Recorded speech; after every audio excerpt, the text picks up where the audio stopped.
Let's talk about domestic violence charges in Colorado.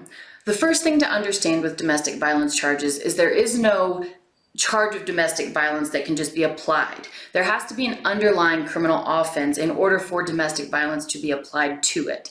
In other words, the charge of domestic violence is what we call a sentence enhancer or an enhancement.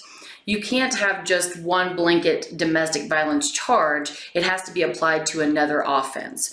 Typically what we see something like an assault charged as an act of domestic violence. So in order for there to be a DV charge, as we typically hear it heard, there has to first be a criminal act, then there has to be an intimate relationship between the two people involved in the act. Now, the issue is there are any number of things that can be charged as an act of domestic violence. There's no limitation. A domestic violence enhancement is applied anytime a crime is committed by one person against another person with whom they are in an intimate relationship. We'll delve a little bit further into what that intimate relationship means in later videos, but the first thing to understand is there's no blanket charge of domestic violence. Domestic violence is a sentence enhancer that is applied to underlying criminal charges.